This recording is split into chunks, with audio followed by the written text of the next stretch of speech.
verdade, já não resta sacrifício pelos pecados.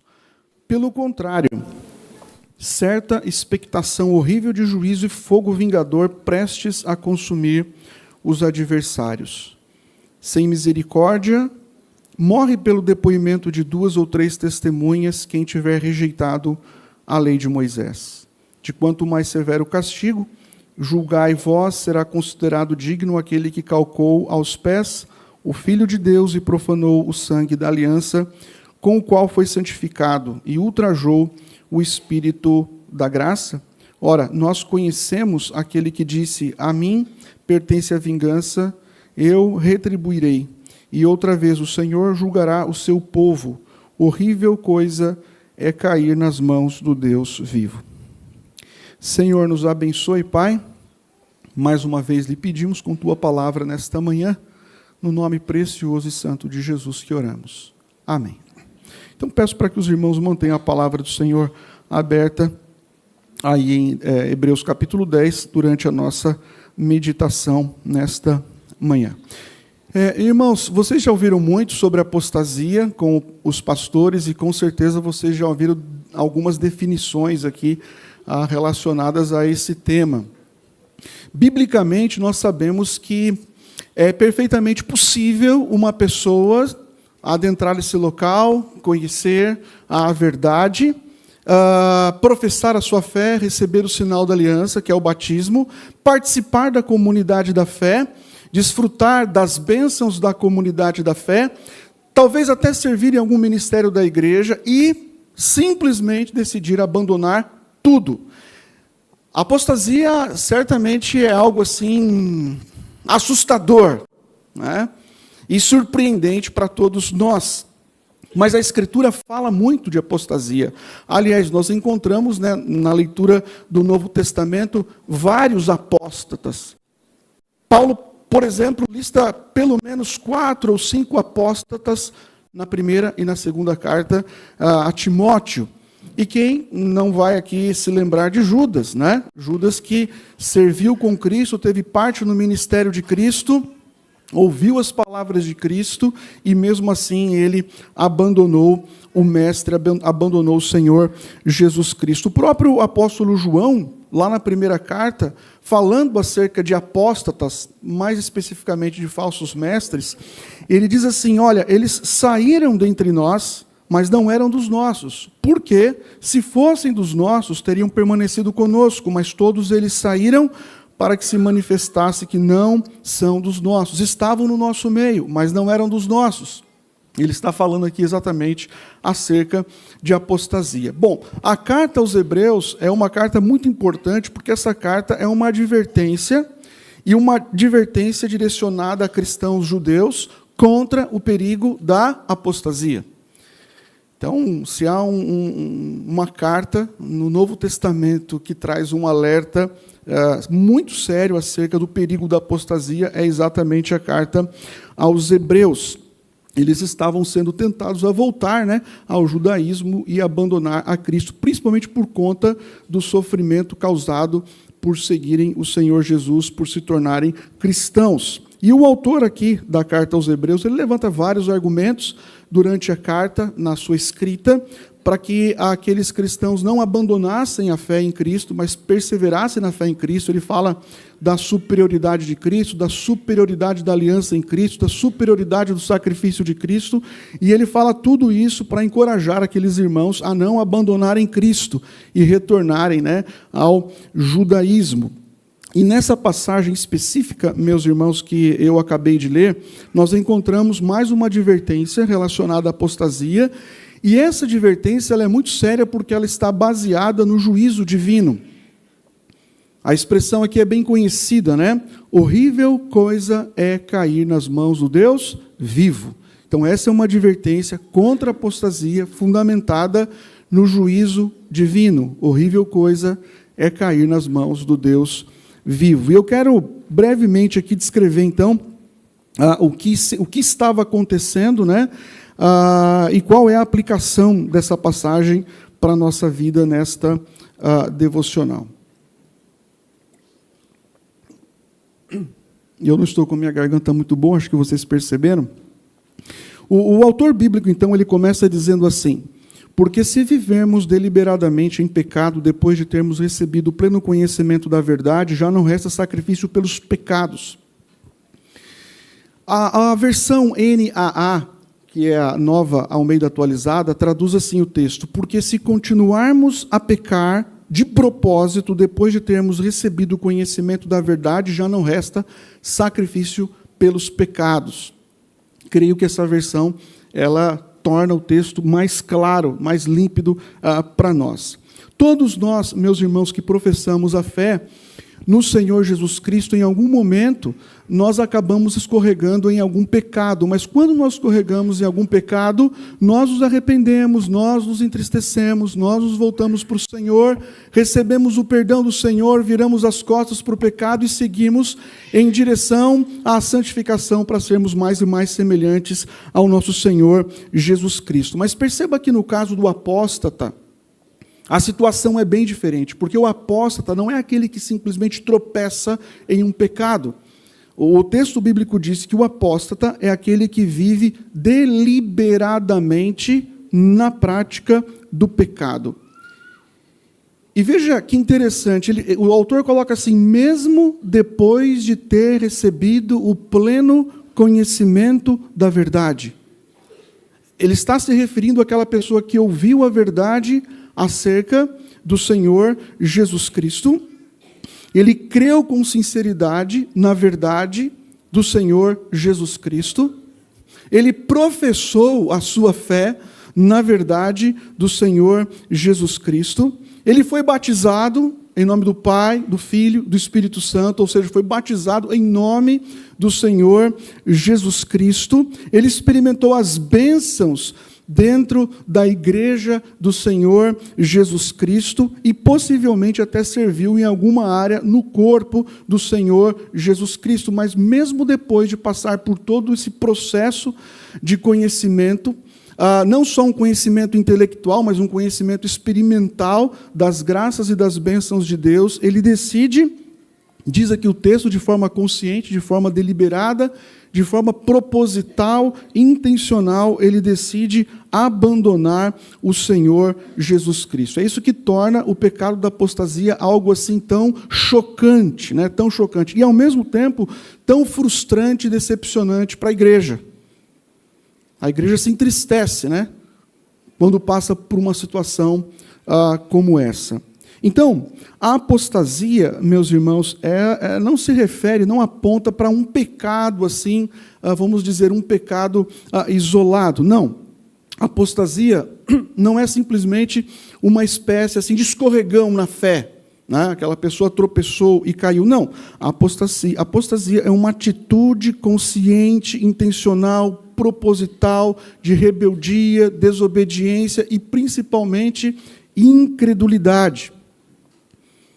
Por isso que é assustador. Por isso que é um pecado que nos surpreende.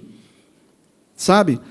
Um dia, aquela pessoa que nós chamamos de irmão na comunidade da fé, aquela pessoa que cerra fileiras conosco, aquela pessoa que participa de algum ministério, junto da nossa família, de repente, essa pessoa, né, de um modo assim surpreendente, ela decide abandonar a fé.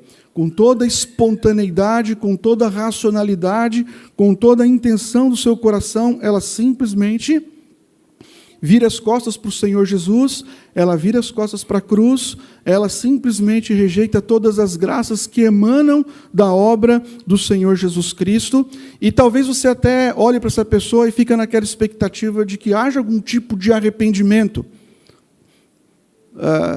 Talvez ela vai se entristecer, talvez ela vai retornar, ela vai quebrar a cara e de repente, mas muitas vezes não é isso que acontece. A pessoa ela sai sem tristeza, sem arrependimento, sem nenhum tipo de peso na consciência, e ainda ela acredita que o ato que está praticando é um ato correto, é um ato certo. Eu estou indo pelo caminho correto. Então, o pecado da apostasia é um pecado surpreendente, terrível, assustador.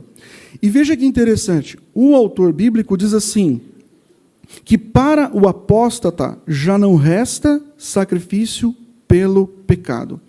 Por quê? Porque o apóstata ele está abandonando o único remédio que realmente pode curá-lo de todo o pecado. Ele está abandonando a única solução que pode curá-lo dessa doença terrível que é o pecado. E nós sabemos que esse remédio é o sacrifício do Senhor Jesus Cristo. Quando a gente pensa no contexto dessa carta, da carta aqui aos Hebreus, nós sabemos que o autor bíblico ele está pensando aqui no judeu cristão, e ele está pensando o quê? Que esse judeu cristão, de repente, vai abandonar ou virar as costas para Cristo e ele vai retornar àquele sistema antigo de sacrifícios daqueles animais no templo. E nesse sentido, quando o cristão judeu ele abandonava a sua fé em Cristo e acabava abraçando aquele sistema inútil de sacrifícios do Antigo Testamento, quando ele fazia isso, aí sim ele não tinha nenhuma outra saída, nenhuma outra solução, porque aí o que restava para ele era permanecer em seus pecados. Até porque aqueles sacrifícios não iam poder curá-lo do pecado. Naqueles sacrifícios, obviamente, ele não encontraria perdão, nem salvação. A única coisa que ele encontraria, voltando àquela antiga religião, é condenação e juízo. Tanto é que o versículo 27, ele diz assim, pelo contrário, certa expectação horrível de juízo e fogo vingador, prestes a consumir os adversários. Aqui eu cito novamente a NAA. Eu não utilizo a NAA lá na nossa igreja, mas eu estou citando porque ela esclarece, irmãos, muitos textos. E diz assim na NAA, pelo contrário, resta apenas uma terrível expectativa de juízo e fogo vingador, prestes a consumir os adversários. Veja, o apóstata, ao invés de desfrutar do perdão de Deus, da bênção da vida eterna, o que resta para ele, o que se espera, no final, é exatamente juízo e condenação. E o texto diz aqui que ele se torna adversário do próprio Deus. O que resta para ele é fogo vingador, juízo eterno, sofrimento em tormento eterno. Boa parte dos apóstatas, eles já negam, descaradamente, a própria existência de Deus. Eles não têm preocupação com a eternidade, obviamente, eles não acreditam no juízo de Deus, eles são extremamente materialistas, eles acabam acreditando que aqui, se você morrer hoje, acabou tudo, você é apenas matéria, você não tem uma alma que é eterna. Mas o texto bíblico diz que para eles o que resta no final é fogo vingador. O pecado, meus irmãos, da apostasia, ele já era conhecido no Antigo Testamento. E é interessante que o autor aqui de Hebreus, ele cita o Antigo Testamento para mostrar como esse pecado era terrível e como esse pecado era punido.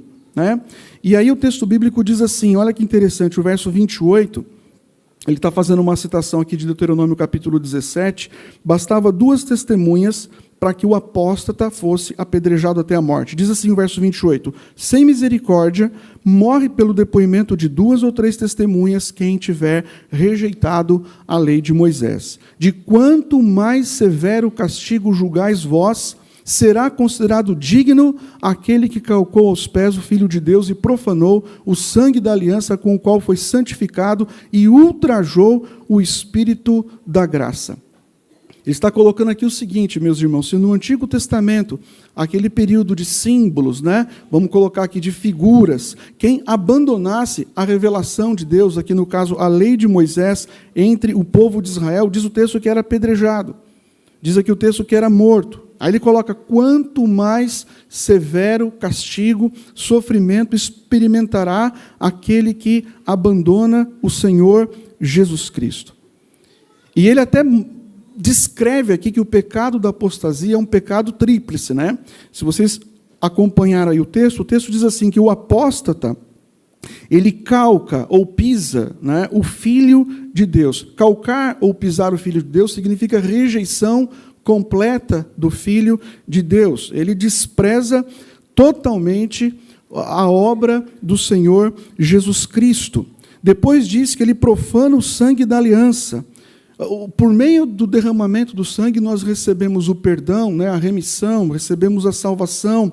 E por esse puríssimo sangue de Jesus Cristo, nós recebemos todas as graças, mas diz o texto que ele profana o sangue de Cristo, profana o sangue da nova aliança. Por quê? Porque ele considera o derramamento do sangue de Cristo algo inútil, algo sem valor.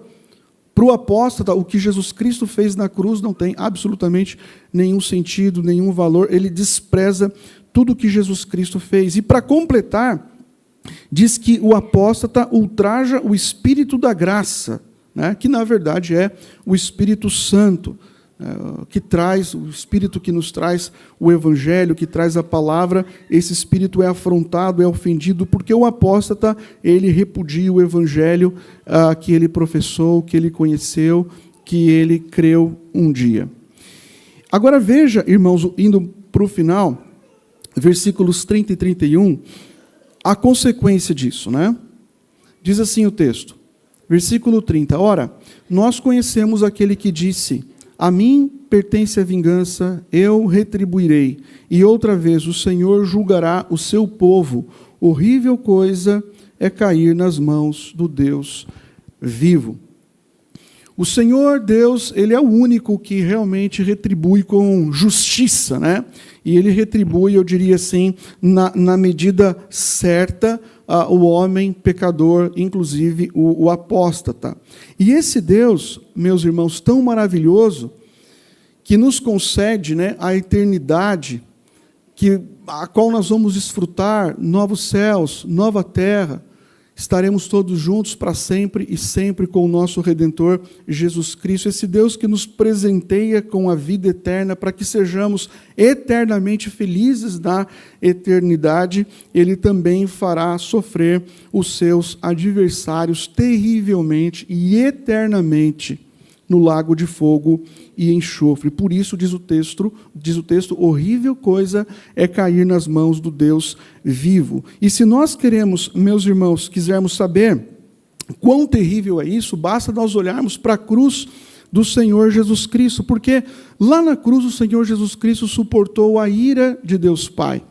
Nós sabemos disso. O Senhor Jesus Cristo experimenta na cruz as angústias do inferno em nosso lugar. Lá na cruz do Calvário, o Senhor Jesus Cristo prova o seu amor morrendo por nós.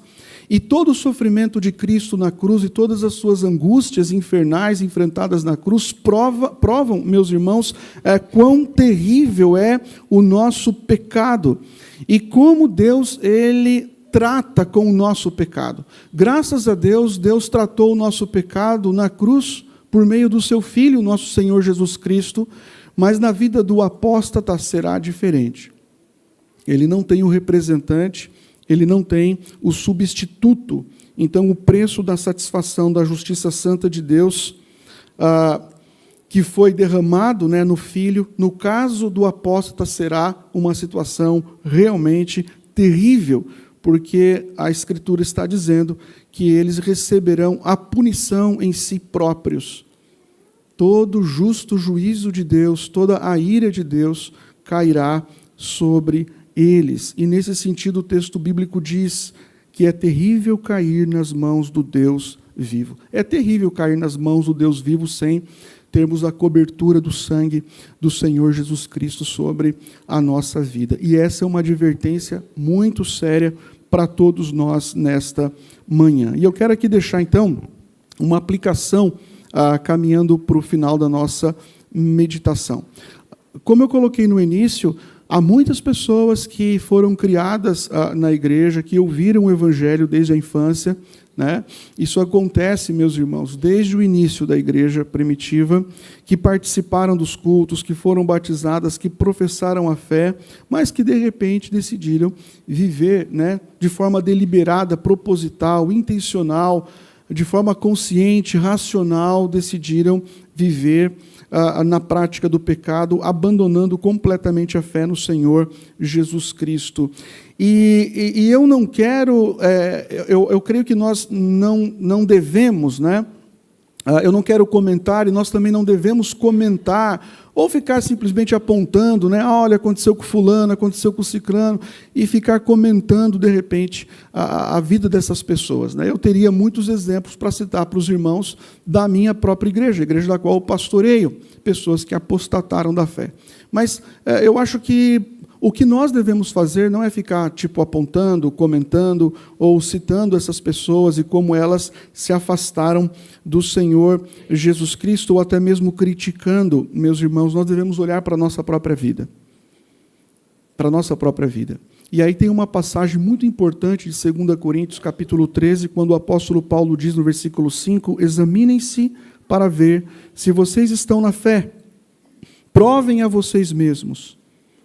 Não percebem que Cristo Jesus está em vocês, a não ser que tenham sido reprovados. Às vezes a nossa tentação é ficar olhando para fora, mas a gente tem que olhar para o nosso próprio coração. A advertência de Deus é muito séria. Horrível coisa é cair nas mãos do Deus vivo. E por isso, nesse sentido, como pastor e ministro da palavra, e aqui com a palavra, eu advirto os irmãos nesse sentido, e ao mesmo tempo encorajo os irmãos, para que os irmãos perseverem mais e mais e mais na fé. A apostasia, ela não é algo que está distante de nós, é algo que está muito perto de nós, bem próximo a nós. E às vezes, pastor, a gente vê alguns irmãos, né, que vão levando a vida cristã naquela mornidão, naquela frieza. Irmãos, nós não podemos negligenciar os meios de graça. Nós não podemos negligenciar a leitura séria, constante, firme da palavra de Deus. Não podemos negligenciar a nossa vida de oração. Não podemos negligenciar a nossa comunhão, envolvimento com o corpo de Cristo na igreja local. Não podemos negligenciar a mesa do Senhor, que é a ceia. Nós não podemos negligenciar essas graças, porque essas graças nos ajudam a permanecermos firmes na fé. E se você estiver passando por algum sofrimento, aí o cuidado tem que ser redobrado, porque muitas vezes no sofrimento agudo, intenso, nós somos tentados a levantar alguns questionamentos que nós não levantaríamos no estado de normalidade. Às vezes no sofrimento intenso nós mudamos a nossa perspectiva da vida e somos tentados a mudar a nossa própria perspectiva de Deus. O sofrimento é tão intenso, que começamos a questionar a bondade de Deus, o amor de Deus, a graça de Deus, ou até mesmo se Deus existe. Portanto, é importante, na hora do sofrimento, nos agarrarmos mais ao Senhor Jesus e aos nossos irmãos na fé. E, por fim, infelizmente, muitos jovens têm saído das nossas igrejas, ido às universidades, às vezes nem chegam às universidades, né? No próprio colégio mesmo já acabam abandonando a fé. Nos Estados Unidos dizem que o índice é 50%. 50% dos jovens cristãos que são criados, né, na igreja, na comunidade da fé, e que vão para as universidades, eles se tornam ateus, agnósticos, até por conta de professores ateus, agnósticos, enfim. Nós devemos cuidar muito dos nossos jovens, dos nossos adolescentes, porque a tentação é muito grande e essas pessoas farão de tudo para retirar a fé do coração dos nossos filhos. Na semana passada, semana retrasada, eu acho que foi, eu ouvi um podcast, uma entrevista, ou é podcast? Eu nem sei mais o que é podcast, meus irmãos, mas é alguma coisa assim, sabe? Mas eu ouvi uma pequena entrevista do Augusto Nicodemos, né? Foi uma entrevista bem interessante e ele lançou um livro agora que se chama Confissões de um Pregador. E ele estava falando sobre o livro tal, e milhares de pessoas estavam assistindo o podcast ou a entrevista, né? Mas o interessante, no final, o entrevistador disse para ele assim: "Ô pastor, você tem algum pedido de oração? Porque tem milhares de pessoas agora assistindo aqui, né, a nossa live, e você não tem algum pedido de oração para fazer, né? Estamos encerrando tal." E aí o pastor Augusto falou assim: "Olha, eu tenho um pedido de oração." E ele falou assim: "O meu pedido é para que todas as pessoas que me acompanham, né, que me conhecem, é um pedido para que essas pessoas, nesse momento, orem por mim, para que eu consiga acabar bem, para que eu consiga fechar bem." Porque é fácil começar bem, né, meus irmãos? Mas às vezes a gente tropeça no meio e fica. E quantos grandes nomes do Evangelho, se eu entrar aqui na questão da música gospel, aí piorou tudo, né? Aí o negócio complica mais ainda. Mas eu achei de uma humildade e ao mesmo tempo uma seriedade aquele pedido quando ele disse: eu peço para que todos orem por mim, para que eu acabe bem, para que eu conclua bem, para que eu não me desvie no caminho, para que eu não me perca no caminho. E o pedido dele deve ser o nosso pedido a Deus, e também esse é o meu pedido aos irmãos, né? Vou pedir para que você feche os seus olhos, nós vamos orar ao nosso Deus. Pai,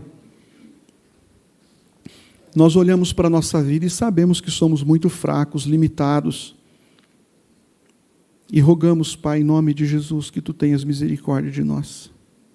Tua palavra diz que horrível coisa é cair nas mãos do Deus vivo, mas é uma bênção cair nas mãos do Deus que é Pai, bondoso, gracioso, misericordioso, o Deus Pai que nos leva no colo, o Deus Pai que nos fortalece nos tempos de provação, o Deus Pai que nos dá sustento e suporte na tentação, o Deus Pai que nos acompanha no tempo do sofrimento, da dor, da angústia.